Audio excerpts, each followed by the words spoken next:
Thank you for clicking on part 2 of the Neighborhood Success Grant Seeker Orientation. This video is to continue on with the process of applying for a Neighborhood Success Grant. So at this point, you will have already clicked Submit. You will have either created a submittable account if this is your first time applying, or you will have logged back into your existing submittable account. From there, this is the homepage for the actual Success Grants application. Again, you will see all of the guidelines for neighborhood success, which I, again, strongly encourage you to read through the overview, all of the guidelines, including the information that we covered in the first video regarding technical assistance sessions, and all the way to the end. Once you have gone through that, the first series of questions that you will come to is this right here, to determine your group or organization's eligibility to apply for a neighborhood success grant.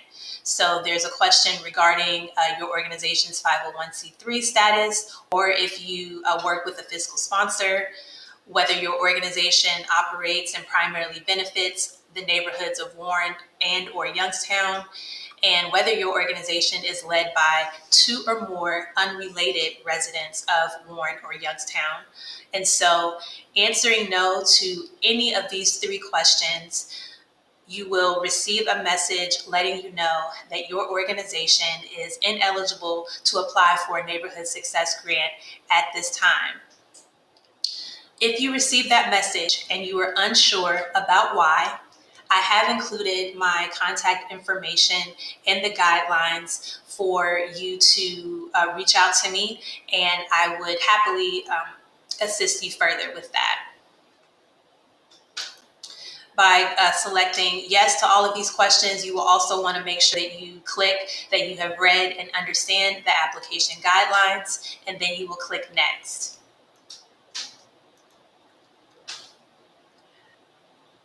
Once you click next, you will be brought back to this page. So note that the guidelines for neighborhood success will appear at the top of each step in the application process.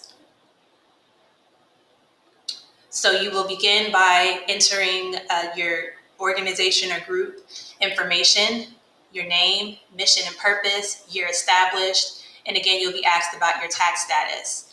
This time, if you are a 501c3 organization, you will be prompted to enter your tax ID and upload your IRS letter of determination.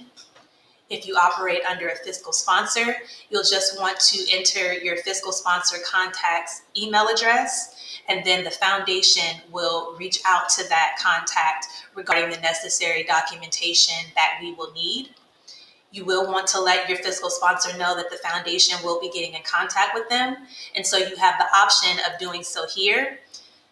However, it is an option, so you can simply enter the email address and click send request now, and you can separately let your fiscal sponsor know if you would wish to do so.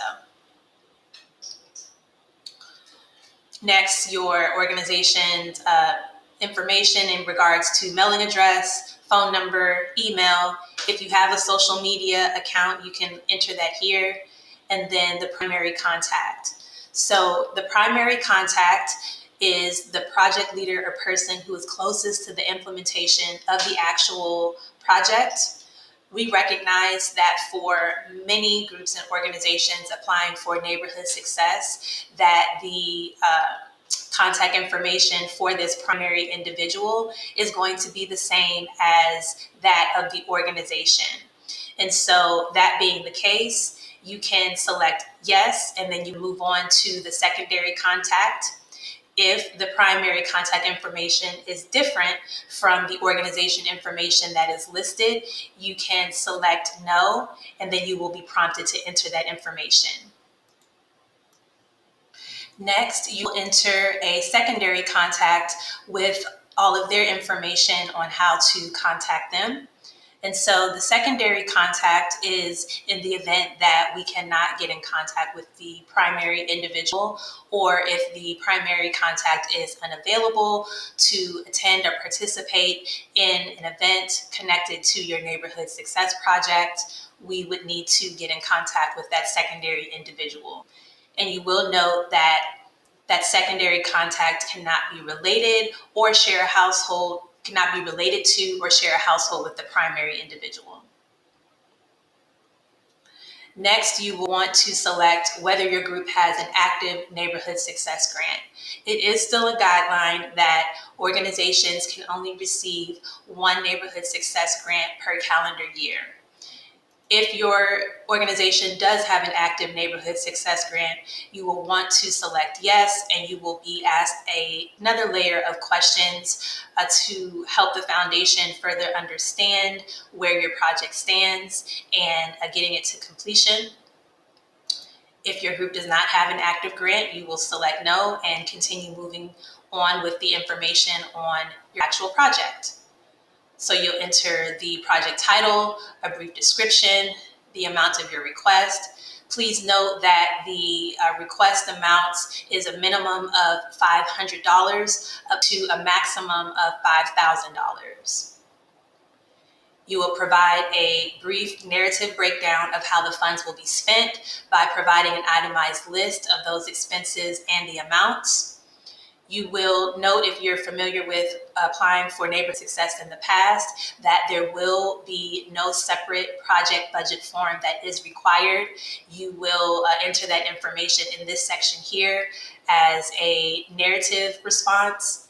If you do have an existing project budget, you have the option of uploading it here. But again, even with uploading an existing project budget, there is no project budget form required, and you will still need to provide that brief breakdown here in this section here. Next is regarding cash or in-kind contributions leveraged towards your project. It is a very important element of neighborhood success that groups are able to leverage cash donations or different forms of in-kind contributions towards the support of their project. And so you will provide a list of groups and or individuals that are providing that project support. Next, you will break down the total cash donations that you have received towards this project, and you will also indicate the total value of in-kind contributions. So for cash, for example, if your group or organization has received funding from your council member in the amount of $300, and say that is all of the cash donations that you have received towards this particular project, you would enter that $300 amount here. Note that you can only include cash that's on hand in support of this project. We do not want to enter cash that is projected or anticipated, but actually what you have on hand. Next, the total value of in-kind contributions. So that could be the value of volunteer hours, that could be bottles of water or food, snacks that have been donated for an event related to your project. So you will want to assign those dollar amounts to those in-kind contributions and add the total value here. Again, the Neighborhood Success grant making cycle for fall of 2021 will remain responsive to the COVID-19 pandemic. And so you will be able to select either or both of these options in regards to how the COVID-19 pandemic has impacted your work or the work of your organization. So you would want to select the first option if, as a direct result of COVID-19, your group or organization is proposing this particular project, and or if your organization, as a result of COVID-19, is requesting funding to support your organization's overall operations or ability to continue or stabilize the programming and services that you already offer in neighborhood and in your community. You can select the second option, and again, you can select both if that applies. The resident identified priorities, so you will note this in the guidelines, and we expect that for many organizations applying for neighborhood success that your project will align with several of these priorities, but your project will need to show alignment with at least one of the resident identified priorities. Where your effort will impact residents. Again, neighborhood success highly prioritizes those efforts that will impact the residents and neighborhoods of Warren and Youngstown. And so your project can be either or both of those, and you'll want to select that. And then finally is a series of narrative questions that gives you an opportunity to tell more about your project. And so you'll want to start with sharing how your organization is connected to the community where your project will be implemented and your history and role in that community. Resident engagement is another important element of neighborhood success. So not only how residents in that neighborhood have shaped the design of your proposed project, but how they will actually play a role in the project implementation. Who are your partners or collaborators in this work? It very well may be the groups or individuals that you may have listed above in regards to in-kind contributions or donations, but it may be other partners or collaborators that you are working with to bring this project to life. And so you'll want to enter that information here.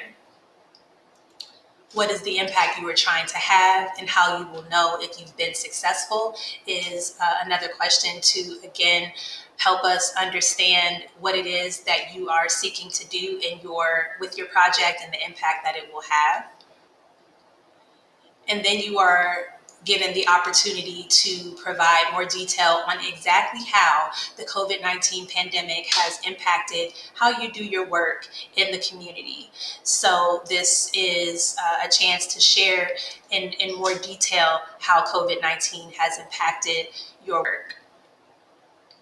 The final question is optional, where you can upload some supporting documents, estimates, photos and videos if your project is already underway, or anything relating to your project, you have that opportunity to upload those supporting documents. You will note that Submittable does auto-save your application as you move through. However, if at any point you know you need to stop and come back to your application, you will certainly want to scroll down to the very bottom of the application and click Save Draft. Doing so will update this auto-save portion so you know that when you come back to your application, you'll be able to pick up where you left off. And then once you are completely finished and ready to submit your application, you will click Submit. You will get a message letting you know that your application has been received, and you'll be able to, you'll be directed back to the Wien Foundation's actual website. And again, the deadline for neighborhood success applications is Tuesday, September 21st of 2021 by 5:00 p.m. All applications must be submitted via the Submittable application platform. I look forward to hearing from you.